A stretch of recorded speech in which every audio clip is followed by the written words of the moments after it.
I've come on here for a good old-fashioned ramble. I haven't done one of these for a while, and I'm really practicing just showing up when I can be asked and when I feel like it. And for finding my flow and trusting that consistency for me means more about speaking my truth and being consistently honourable and honouring the fact that I can't do everything in a box. I'm not a cube. I am in flow. I am round. And that is how I should be. Otherwise, I wouldn't be very good at what I do because I'm an intuitive. So, realizations that may or may not be of interest to you. One of them is the mother-son, father-daughter relationship. So this is something I've been thinking about a lot, not least because I have one of each, the Cruets set in terms of children.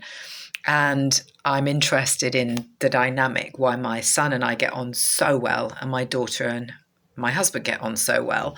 And also because when I'm working with people, I find that when there is that split, like two children, one will go with one parent, one will often favour another, and it's more than just characteristics. It's interesting. And I think perhaps sons get on better with their mothers because they're not the same gender, and daughters and the father because it's not the same gender. So that gender difference allows a level of seeing the parent more as an individual rather than just an extension of self. And I think that daughters and mothers can struggle, and sons and fathers, because there's an expectation on behalf of the child that the parent they share the gender with should just automatically understand them and know what they're going through, and therefore should give them more flexibility and more bandwidth, perhaps, or more understanding, and should just know how they feel because they share a gender. It's like, well, you should know what I'm going through aspect.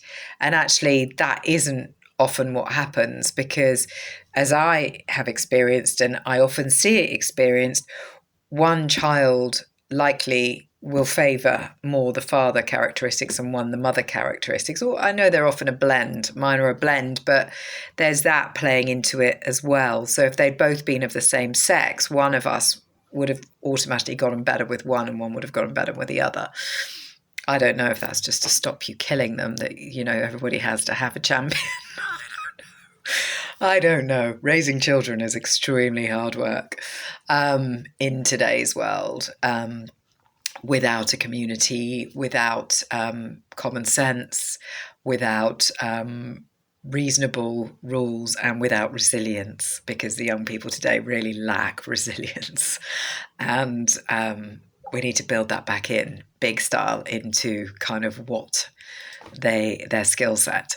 So that was just something that came to me when I was pondering this. I don't know if you can get anything from that or whether that's got any value at all. And in my kind of current mindset, that's okay. Everything is okay. Everything is as it's meant to be. So that was one thing. The other thing was the reflection that the old world, I was discussing this with my Canadian coach, Jeffrey Eisen, the old world has been created on the law of assumption.